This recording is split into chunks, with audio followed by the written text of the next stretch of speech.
In this problem, we're trying to push a car up a hill and to try to find the minimum amount of work that would be required in order to push a car without friction up 710 meters to the top of the hill. I'm going to draw that angle, and the hill is here. The angle is going to be alpha. Now I'm going to draw the car. The car is going to be a square. Doesn't matter.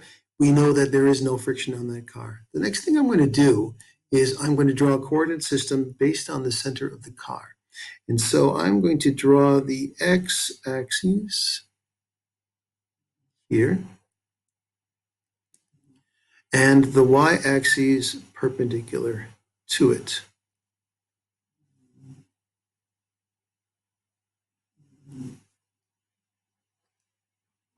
Okay, so there we have the y-axis. Let's go ahead and draw the forces that are acting on the car. There are three forces acting on the car, neglecting friction. And the first one is the push or the pull. The push could be a pull, could be a push, doesn't matter. What matters is the magnitude and the direction of the force. So I'm going to start with that force starting from the center of the car and going up like this.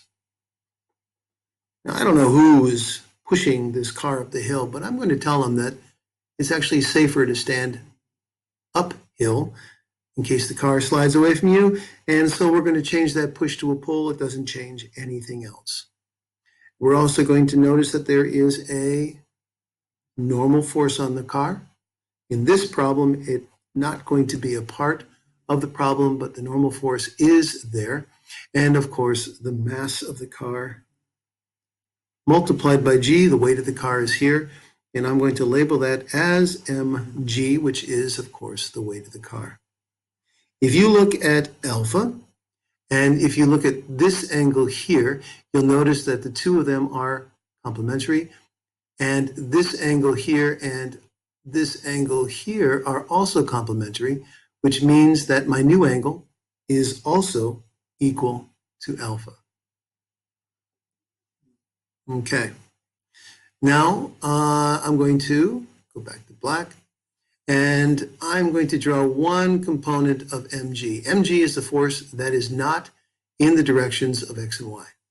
So it has two components, one in the y direction, which must equal the normal force, and the other component of mg, which is opposite of the pulling force. And so I'm going to draw that one right here, and I'm going to say that that component is equal to what? It's equal to mg. It's on the opposite side of the angle, so it's equal to mg times the sine of alpha. Great. Next, let's go ahead and write the formula, the general formula for work. Work is going to be equal to F times D times the cosine of the angle between them. Now, it's important to realize that this theta is not the same as the alpha. That theta is the angle between F and D. They have the same direction here, because if you notice what direction D is going up the hill, up like this, and so they are in the same direction. The angle between them is equal to 0, so the cosine of theta in this case is equal to 1. I can rewrite the equation up above in terms of the new information we have, and I can say that W is equal to P times D. We're not looking for just any amount of work. We're looking for the minimum amount of work required, and that is going to require us to find the minimum amount of pulling force. All right, now let's look at the pulling force. The pulling force, the minimum pulling or pushing force,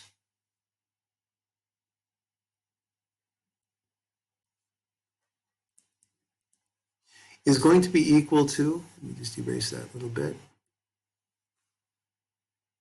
All right, so there we have it. Okay, so the minimum amount of pulling force is going to happen when F net is going to be equal to 0. We know that because if there is no force, no acceleration up the slope, then we have the minimum amount of pulling force required. When that's true, we know that the force pulling up the hill, which is equal to P, minimum, is going to be equal to the force pulling down the hill, which is mg times the sine of alpha. We're going to combine our two equations. We're going to substitute our value of P min into our equation for W min, and we're going to find that W min is going to be equal to mg times the sine of alpha times d. So put d into the equation here. When I do that, I'm done. All I have to do now is substitute the numbers. So what numbers do I have? I know that the mass of the car is going to be equal to 950 kilograms. I know that the distance that he travels or she travels or they travel up the hill is 710 meters, and that the angle alpha is going to be equal to 9.0 degrees. Putting those numbers into this equation, I have that this is equal to 950 kilograms multiplied by 9.81 meters per second squared, which is what my value of G is, 9.81 meters per second squared for G. Then the distance that we travel is 710 meters. And finally, the sine of 9 degrees. We're going to grab our calculators. We're going to make sure that they're in the degree mode, put in the sine of 9 degrees.